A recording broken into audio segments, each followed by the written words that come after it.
The greatest wealth transfer in world history is taking place right now. Now you've got women working, you've got people of color working, you've got people making six figures.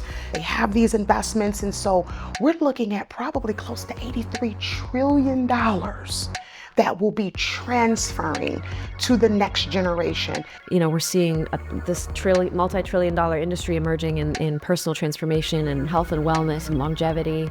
So people are starting to really take a vested interest in how do I actually become the best version of me so that I can make decisions that are better for the world. What are you seeing in your communities? And maybe share a little bit about the types of clients that you work with, sure. The types of stewards of wealth that you really love to work with. What are both the possibilities and where are also the challenges? What problems are we trying to solve? Yeah. And how does this impact project help to solve the greater problem and pulling up the hardest key?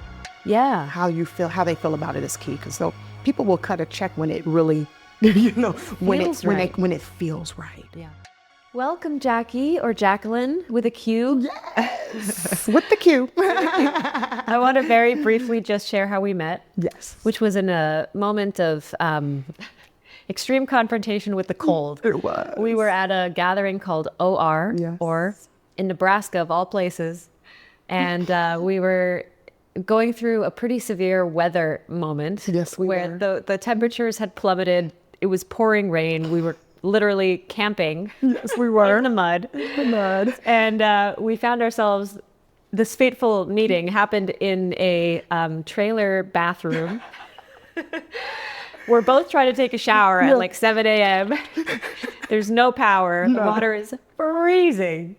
And I just remember the humor of like that moment. We're like, are we really doing this? We can do this. Lives never matter. Yes, yes. So, and then later we realized that we have a lot in common. Yes, we do. Even though we come from totally different walks of life.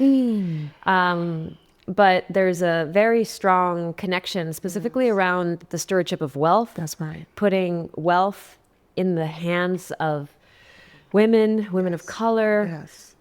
People of color, yes. Just creating, I guess, really composting this programmed, conditioned idea of what A, a wealthy person looks like, B, an investor looks like. That's right. And I know that for me, I went to the World Economic Forum in Davos this last January, and as I was moving through that ecosystem, which of course is still very dominated by the sort of traditional archetype of the wealthy cis white male, I found myself really reckoning and being confronted with my own belief system around that and being like, okay, I can feel that this is outdated. I can feel that this is not the future, but I can also still feel the power that it has even over me. That's right. As someone who's, deep down this rabbit hole of like opening my mind and changing my beliefs and yet still even I'm sort of buying into this narrative still. So when we started talking here in Mexico at Musa in Cabana, I really just got excited about the possibility of learning from you because you've been doing this work for a long time. Yes. So why don't you start off by sharing with us how you sort of got into this world? And I know you've gone through massive transformation yourself inside of this industry, I guess. That's right. And so maybe just briefly, like how you began, the peak of your traditional first mountain success, and then what you're also doing now. Absolutely. Well, it's such a pleasure to be here with you in this gorgeous place, this beautiful land, this magical place. Thank you. And I will say, yes, when we first met, it was totally like, for some reason, 2024 is a year of me meeting fabulous women in bathrooms. It's a good theme. It is. It's a good theme. I'm like, I've done like 3 business deals meeting women in bathrooms. So this is meant to be. So when I think about sort of my journey, I like to tease and say, I'm really just a girl from Detroit, Michigan, right? By the way, I like to tease and say, the home of the next Super Bowl champions, by the way. But my journey started, I was very blessed. The high school that I went to had programs where people like myself could really take on a corporate role at 16 years old. And so here I am at 16, and I was working for a private bank in their trust department. Now, mind you, I had never heard of a trust in my life, but at 16, I'm still learning, I'm still growing as part of my high school, responsibilities to get through this experience so I can get my credits to graduate. But the beautiful part and the thing that was really, I think, opened up my eyes, and I knew I was going to have to go down that road of, really understanding wealth more so for my family, for my community, instead of, I thought I was going to go to Hollywood and be like the next Oprah Winfrey. I really thought that was going to be my path. I'm like, but then. It's not too late. It's not too late. You're right. I'm vicariously doing that through podcasting. Yes. But I remember one day, this was, my job was really to just smile, answer the phones, get the coffee, put coats up, and just be very, very, just be a great client service for the clients that were coming into the office. But one day, I remember my trust officer put a package in front of me, and he said, go and file this in the file room. And I looked down at this package, and my grandmother's address, my grandmother had died 2 years prior to that. And I'm looking down, I'm like, wait a minute, this is my grandmother's address. So I went back to my trust office, and I'm like, this is a little weird. I'm like, I know I'm not going crazy. Why is someone else's name on my grandmother's address? And so what they explained to me was that when my grandfather passed away, my father sold her house to someone else, and then they set up that residence inside of a trust. And I said, well, what the heck is a trust? And why didn't we? And why isn't that for us? Yeah. And so that started my journey of, my family didn't even know what it meant to do even a estate plan. We didn't understand the power of inheritance, the power of taking what could have been, that was an asset. And instead of preserving that asset for the family, again, we were just, hey, you sell everything, you liquidate, you give everybody their share, and you move on with life.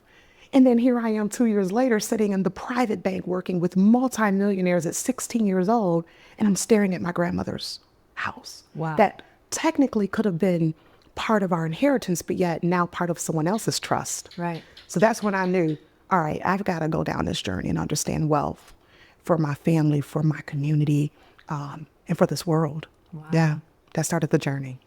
And then fast forward to you being on the top floor of a large building. Tell us about that part of the chapter. Oh my God. Having all the things you were supposed to have. Oh gosh. Well, when I think about just the journey, what that did, I mean, by 18, I decided to, really take it to the next level. I studied for all the exams. I started to understand Wall Street inside and out. I was one of probably the only Black woman of color in these rooms. I was in war rooms, 7:30 in the morning, really trying to understand how to deploy capital. I mean, I'm 18 years old at this point, right? And so,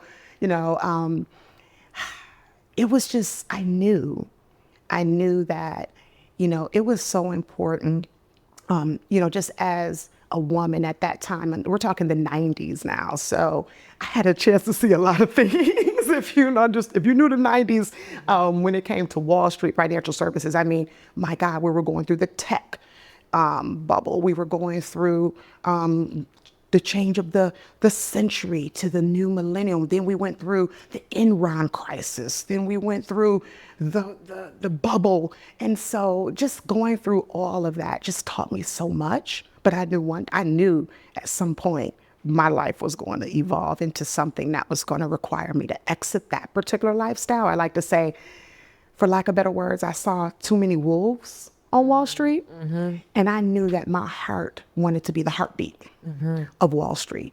So after 27 years, I exited that lifestyle, took a whole year off. I was like, sat by the water and just prayed. And said, what is my next move? And 3 years ago, I founded my own firm. And now here we are traveling the world, helping more people understand wealth and understand impact. And it's been beautiful. Yes. I'm excited to talk about what you're doing now and, all of the ways that it's like I see these acupuncture points, in the same way that an acupuncturist sticks a needle in a human to open up that blocked energy channel. I really see you as the acupuncturist of like the larger energy channels of how the energy of money moves. That's right. And right now there's a lot of stagnant, There is. blocked energy. There's what did you say, like trillions of dollars There's sitting? trillions. I mean, we're in a situation right now, we were talking the other day, where, the next 25 years is going to be monumental for society. The greatest wealth transfer in world history is taking place right now. So I give a few stats. So I think about even my family, like in the 1950s, women, right, weren't even really able to do much investing, and we weren't really working outside of the homes. So you fast forward, and now you've got women working, you've got people of color working, you've got people making six figures. Now they're saving in their 401ks, they have these investments. And so we're looking at probably close to $83 trillion that will be transferring to the next generation with our baby boomers starting to transition, and that was the largest, population outside of now the millennials. The boomers outpopulate me as a Gen X, right? And so we think about the boomers, like my dad, who's 80, my mother, who's 77. At some point when their transition comes, there's an inheritance. Yeah. And that inheritance is, and for many people, we're just not educated on what to do with that. So you mentioned stagnation. When people don't know what to do, what do? They just kind of freeze and get stuck. Yeah. So one of my purposes, while I'm on this earth, is to help kind of, unlock that by educating and talking to people at their level, whether, really breaking things down. I like to say, making the complex world of finance very simple, so that 16-year-old girl in me who didn't know what a trust was until I saw my grandmother come back, and literally through me seeing that address started my journey. Now I'm training more 16-year-olds, because we got to, I think, really get people younger, if possible, to really understand how to steward that wealth, because they want to steward it. But I see often too many times, I've been in this business for 31 years, Oz, if not taught properly, I've seen someone take $1 million check and 6 weeks later it's gone. Yeah. Yeah. So, it's either stuck or it just flows in the wrong direction. Right. So just helping more of this next generation, the millennials, the Gen Zs that are going to be the benefactors of this incredible wealth, really helping them become intentional. It's such an interesting moment in human history, because while all of that's happening, there's also simultaneously this breakdown of old systems, of outdated ways of doing things that, are crumbling before our eyes, also creating a huge amount of fear and distress and confusion, and all the institutions that we used to blindly put our faith in. That's right. To take care of the people, are no longer safe to fully trust for most people. That's right. And so what is that forcing us to do? It's forcing us to find something else to place our faith and trust in. So we're seeing this, huge renaissance of, more people today identify as spiritual than before. Less religious, but more spiritual. That's right.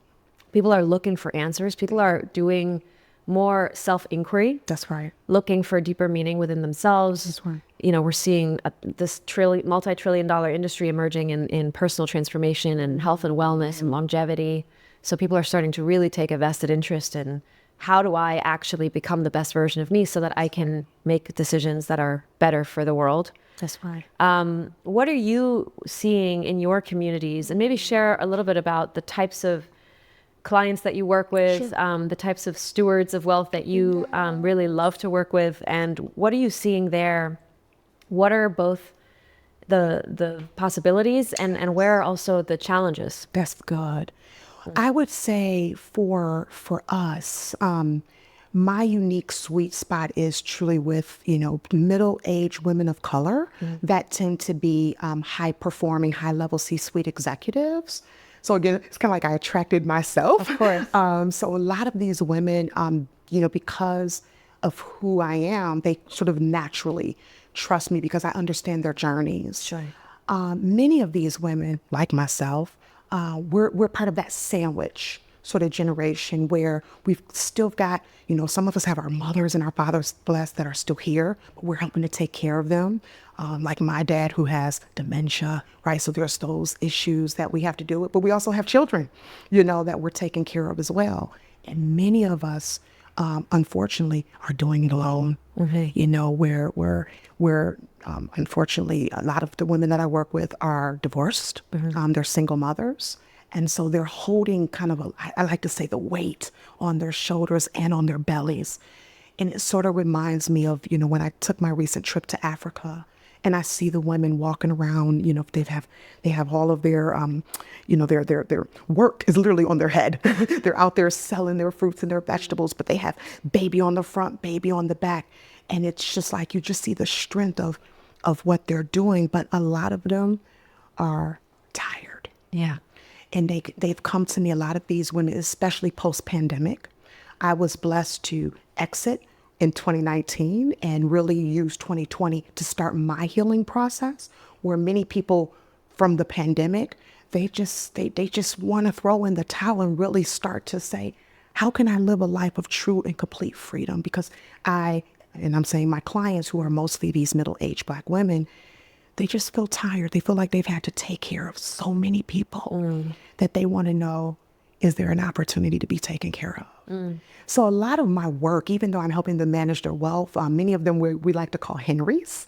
Henry stands for high earners, not rich yet. And so, you know, high earners, $300,000, $400,000 a year. I mean, really doing a great job, but they haven't been taught how to manage money. They haven't been taught how to steward wealth properly. They haven't been taught how to find investment opportunities that align with their mission, with their purpose. And so where I've come in now is I'm now helping to steward them, not even through, in some cases, I'm stewarding my women through divorce. Right. I'm stewarding through exiting their 6-figure, 7-figure job to now find a life of freedom, a life of commitment, a life of connectivity, and a life where they can now take their wealth that they have achieved and be more purposeful with that. So that's what I'm saying. The women, 99% of them, they want that. They dream about that every single day. And the beautiful part about my job is I get to vision with my clients. I get to say, tell me what life looks like for you. In a perfect world, 10, 20, 30 years from now, where are you? Who are you with? What are you eating? What does it taste like? Like, I get there, right? Yeah. And then when you can really get there and get them excited, then they're just like, I'm open. Right. So it's about opening that closed heart too, I think, which will also remove that stagnation that we talked about earlier. Yeah. I think that's such a key, what you just said. It's like the stagnation is coming from a protection mechanism. That's right. Yeah. One of not knowing, not being educated, not feeling safe or not feeling inspired too. That's right. Like when the heart's closed, it's like, well, I have all this material wealth, but I better just hold on to it because one, fear of the future, fear of losing it. That's right. But the truth is that a lot of these impact projects that are looking for capital, that need capital to flourish, and that I believe will seed the foundation of the new, more beautiful world that we need to birth like now. Yes. With great urgency.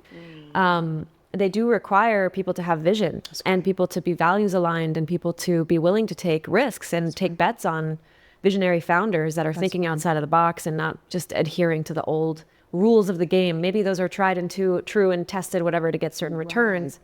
But they're also creating a totally unsustainable reality and are built on a fundamentally extractive model. That's right. That is hurting and harming our world. Absolutely. So in this like complex, the old is falling apart, but the new is still emerging, and a lot of people don't really trust the new thing yet. How do you bridge that gap? Because you're going out into the world and you're finding these impact-driven projects that also have a return on investment, right? That's right. So what are some of the ways that you bridge that gap? What are the criteria you look for in projects? And how do you align those sort of with the values of the people that you are helping steward? Absolutely. Well, I'll tell you with the people that we serve, you know, really getting down into the core of, you know, what they value. Yeah. And many of them, especially the women that I work with, they value freedom. They value the opportunity to be healthy mentally, physically, emotionally, spiritually.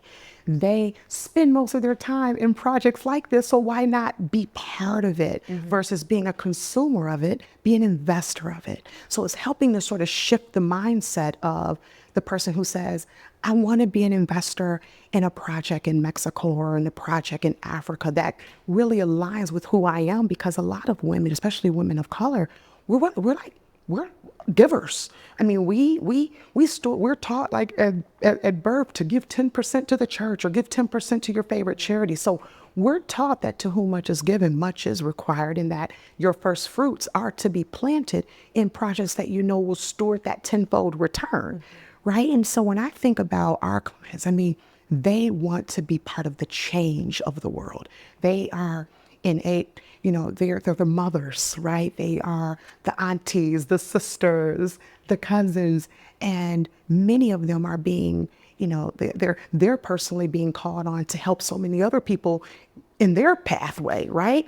And so when they come to me, they're just like, Jack, and they watch me. I like to say I'm very much I can tell you better than I can show you better than I can tell you. Mm-hmm. So I am a pioneer. I'm an early adopter. I love taking risk.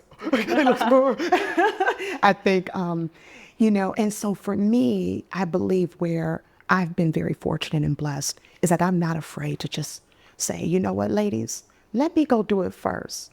And then because a lot of times that fear gets in the way. Jack, I can't do that. I won't be able to make it till payday. Or, it's the fear of running out of money, the lack, the scarcity mentality, I can't get away because I have to do all of this for other people, that I can't even take 5 days off because they have. And here I am running around the world, taking all the time that I need, not just for me, but to prove to the people that look up to me or looking to me for advice that you don't have to fear when you know that you're walking the purpose that you've been called to. So a lot of times it's really understanding their purpose. Mm-hmm. Many of them want to see their next generation thrive. And a lot of these impact projects that I love, they're going to honor the next generation. Exactly. I tell people, this is bigger than me. At some point, my earthly body will be gone, but then what's left for my children? What's left for our children's children? So by aligning with projects that are bigger than just the S&P 500, right? But by saying I can be part of something really, to help steward the next generation, the children's children, mm-hmm. the people that are going to be here after we leave. We have a responsibility to make this world a better place while we're here. And when I get those women talking, they stand up like I'm in church. Like, Jack, just tell me what I need to do. Yeah. I am, preach, girl. So I think that's what it is. I mean, it's many of us, we, especially the next generation, they want to invest for impact. I would say 70% of the millennials and the Gen Zs, like my son, right, who's a Gen Z, he only wants to invest for impact. His little self, he's only a teenager, but he's like, Mom, I'm taking my money and I'm going to put it in projects that's going to help the homeless and help people get food and help people get clean water. That's beautiful. So I love that they're even talking about that in school now. Yeah. So it's really helping us to, anyway, I can go all over this. No, I love it. I'm so aligned with you.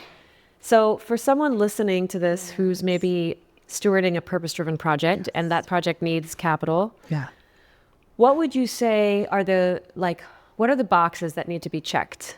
So putting, from the founder's perspective, what are the boxes that need to be checked for you to consider saying, okay, I'm going to take, out of my busy schedule, I'm going to take the time, I'm going to get on a plane, I'm going to go see your project, I'm going to go meet you, I'm going to spend time learning about what you're doing and the ripple of impact that you're having. That's right. What are some of the other pieces that need to be there in order for you to go back home and say to your roster of clients, like, hey, I think this is a really good idea? Absolutely. Well, you mentioned it. I mean, it really does take me to hop on a plane, come walk the project, spend time with the founders, and then, like with anything, on the plane ride home, you really understand in your spirit, is this a really good project or not? And so I think it starts with that self-discernment for myself, because again, I am registered with the SEC and the Fed. So I have to be very careful with just, willy-nilly stewarding clients to things that I haven't personally taken the time to do due diligence on. So I would say that's the first thing. The second thing is, really understanding the project from a financial standpoint, because, there's all there's the warm and fuzzies part, which is great. But now it's about let's get into the financials. Let me make sure that I can really cleanly understand what those financials are and how I'm going to be able to deliver that back to my client. And then I would say, so after seeing it, after understanding the founders, falling in love with the founders, looking at the financials, feeling good about those financials, then it goes back into alignment with their greater vision. And I think at the end of the day, many of my clients, for example, right now are looking to move abroad, right? So if I can align, okay, one of your goals, Mr. and Mrs. Klein, is to move abroad, but you also, you want to help bring clean water. So how do we now turn that into an opportunity for you to align your wealth in a way that really just aligns with who you are? Mm-hmm. So that's the easy part. That part is easy. I think the more difficult part is really connecting with the founders, connecting with the project at large, making sure our clients understand the purpose of the opportunity of patient capital, we like to say, because again, when we invest in certain projects, sort of like this, it's like, this is not like a in and out, right? This is like, you're committed. And so I think about a project I invested in back in early 2000s. I was invested for 17 years in that project. I mean, it was like, but it returned well. Mm-hmm. But it was like, going into Detroit, when everyone was running out of Detroit, I ran to Detroit. Why? Because I believed in the rebirth of the city, and I knew that one day it was going to come back. So it is about aligning with the belief and the vision and all of that. Because when you decide to put money in it, that project in Detroit took me 17 years of ups and downs and tears. But now, when I look at our returns on that, and the fact that they're only continuing to rise, that's the story I get to go back and share with my clients, and they know that story because they've been on this journey with me, right? Yeah. So I say those are just different things. I like to always say I put myself out there first. They know that, many of my clients, you can look me up on the SEC, I'm clean. And so I think it's also trusting me as a fiduciary. Yeah. But, and then just really making sure that I'm able to connect the dots from what their ultimate goals are to how we can help them steward their wealth properly. Beautiful. And so for anyone listening who considers themselves a steward of wealth, has capital to invest in projects, and maybe doesn't know really exactly where or how to do that, what would you say is what's the inner impact side of it? Yes, there's the bottom line, and there's the projections, and there's the financials, right. and a lot of people have sort of investment criteria. Yeah. I guess on both sides of the equation, both for the stewards of wealth as well as the founders themselves, and then you as the person kind of in the middle, the facilitator, right? The bridge builder. I feel like there's this unspoken, invisible key. Yeah. You use the word unlocking, which is also part of our methodology. Yeah. We have this process called the unlocking process. So I love the idea of unlocking. But there's this key that helps unlock us from scarcity, hoarding, wanting to play it safe, to being willing to see things through a different light. And I think that key is very much connected to trust. That's right. Right? When you said, I've had this ability to sort of take these risks and follow my intuition, really, because that's what I'm hearing. When you say it, everyone was running away from Detroit. On paper, it didn't make sense. But deep down, you had a knowing. Yeah. So how much does that invisible factor play into this whole conversation? And did you always just have that when you were, in the corporate world? Was that just there, or did you have to go find that? Did you have to work for that? Yeah.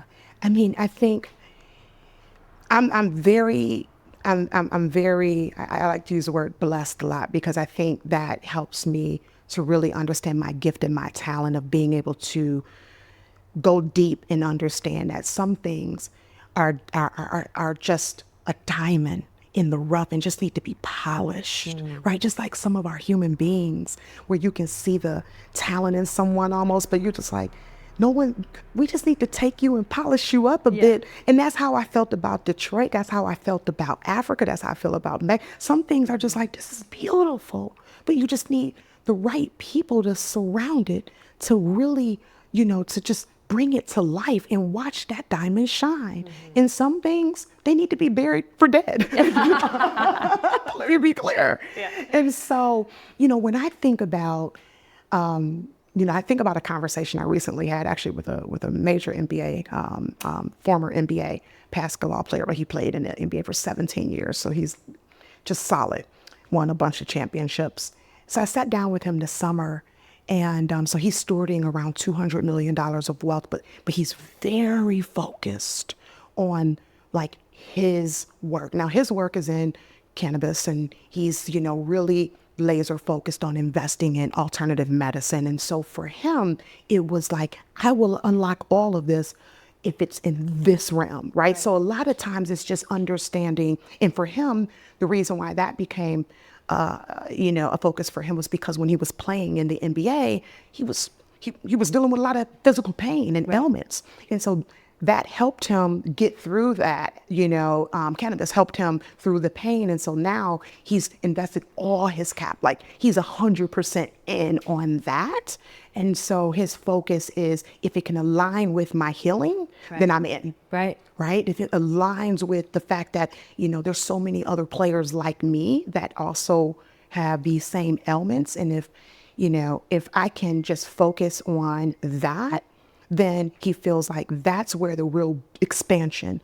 But when people tend to focus on multiple projects, that's when it tends to sort of get mucky. That was his feedback to me. And it was very interesting, because in my world, I always think diversification, right? Have your money in multiple projects. Don't just, sit on one. And he's like, no.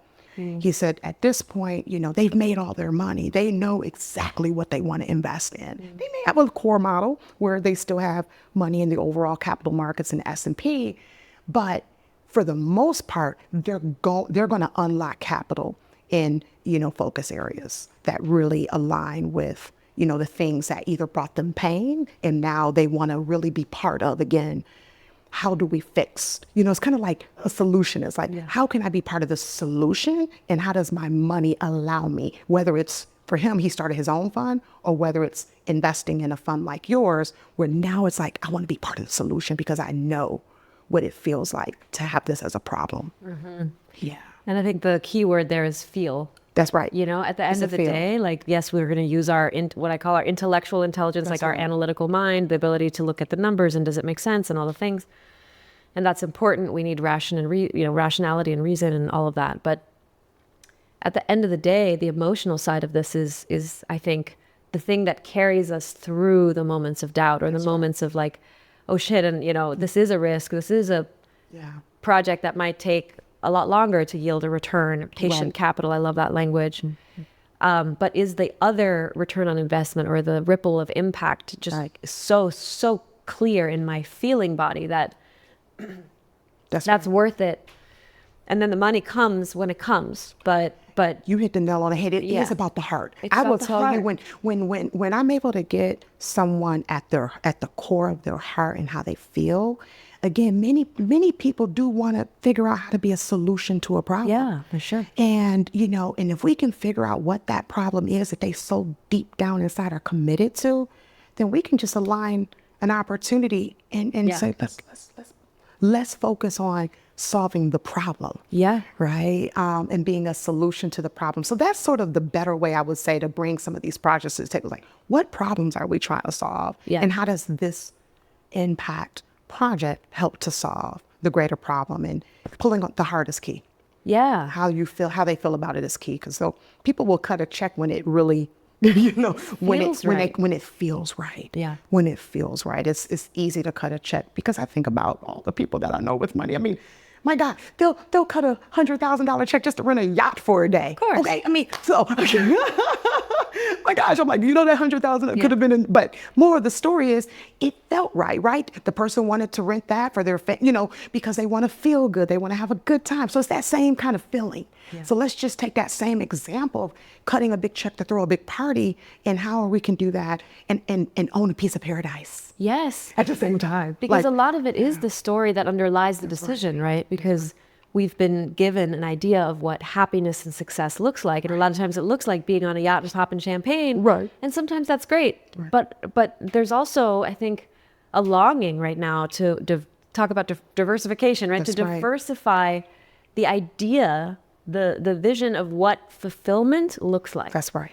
And can fulfillment look like actually being immersed in nature, in deep, authentic connection with other humans that really, truly see you, maybe not drinking alcohol, but being really clear-minded and deeply connected to the sort of subtle beauty of life, of nature, of a sunrise. Like, can these images start to replace this default idea of what success and happiness looks like? Because that vision, that idea isn't delivering its promise. Absolutely. People are getting on that yacht and they're like, why do I not feel whole? Why am I not really connecting with the people? I mean, look, that's a generalization. I'm sure we can have amazing yacht experiences. But I've been on yachts and I know how I felt, which was, gosh, I feel like there's a deeper layer of connection that's available here that doesn't require all of this material excess. I've felt that so many times when I've been in those environments. Yeah.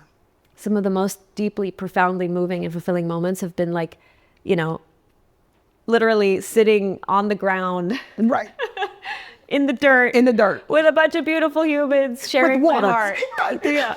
Exactly. I mean, I do think like when, I think the pandemic, I'm going to say this, helped us in a sense. Oh, for sure. Right? To really think about a much more minimalist lifestyle, right? The age of the nomad worker was created and many folks were just like, forget all this material crap. Sell the cars, sell the houses, sell all the jewelry. You did it. I did. I sold the cars. I sold the houses. I got rid of the jewelry. Who cares about that? I want to be in places that make me feel good, that make me feel worthy, that make me feel alive, because many of us were fearing death, whether it was our own situation or whether we lost someone through that experience. And just to go through that pandemic, I do believe it opened up my eyes to say, I want to spend more time in nature. I want to spend more time around people who are heart-centered. I don't want to be around the no offense, but the guy on the yacht who just wants to like brag about his, 12 cars. That's not impressive to me. Yeah. What's impressive to me and many of the folks, and I was like, who's helping us to live longevity? Yeah. Who's giving us that peace, that freedom, that ability to know that I can wake up and say, oh my God, I'm happy. Yeah. Because that's really all people are searching for. Totally. One of the greatest, most overlooked sources of true happiness, true fulfillment, I believe, comes from being in service to others. That's right.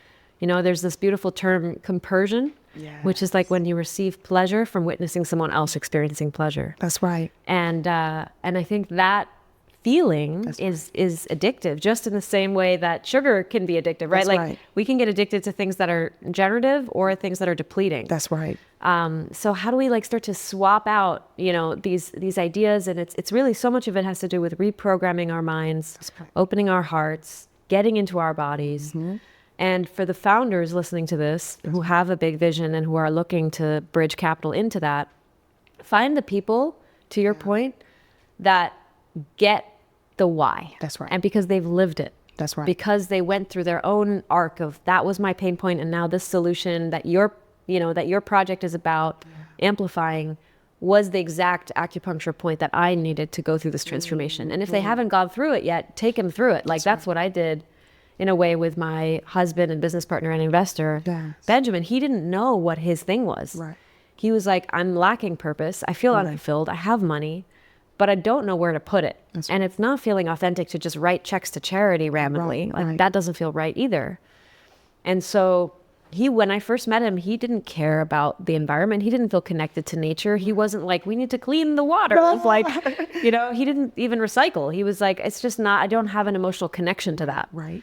And then through immersing himself in the transformational modalities and spending time in the jungle off grid and going really deep and working with sacred plants, his heart just got blasted open, but he started to be able to see the beauty and the magic around him. And then as a byproduct, he wanted to take care of it. That's right. So then stewarding his wealth into that mission became effortless. No one had to convince him of anything. No one had to convince him. He was like, I'm in. So I think it's just a different way of thinking about how to mobilize the resources of the world. That's and right. yeah, I'm really grateful that you're doing the work you're doing. I'm grateful to have met you and that we can hopefully become true allies on this path. Absolutely. We each have puzzle pieces. Yes, we do. Yes, we do. Is there anything else you want to share or speak to the people listening? Yes. Before we close? I would say before we close, as we wrap, I want to encourage people to get their healing.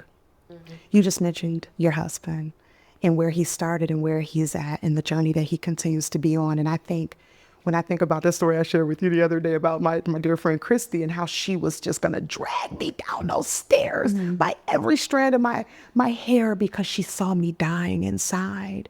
And how can I help someone steward their wealth if I was cracked open and not able to really see things like you mentioned? And so I believe where we're going to make a huge impact is when people take the necessary responsibility for themselves, for their families, for the community that they're responsible for, and get the healing. And it doesn't mean you got to be all the way healed to get started, but start the journey. Because if you're, I love this story. If you don't care about the environment, if you don't care about the things, then that does, those are the hardest people to help convince to invest in, because they're not even taking care of themselves. Right. So before we can say take care of other people, we've got to look ourselves in the mirror and say, am I taking care of that heart, that mind, that body, that soul? And from that's when you open up and say, I want my money to impact, So I think those are the things that I want to encourage a lot of my listeners, my clients, the founders, the athletes out there, just, all the glitz and glam, all that's surface. Do the hard work on the heart and watch everything just open up. Exactly. Beautifully said. Thank you so much for this conversation. My pleasure, beautiful. May these words ripple out into the collective. May they be received by all the hearts and minds ready to steward a more beautiful world. That's right. That's what we're here to do. That's what we are here to do. Period. Period with the T. Thank you. Thank you, my love.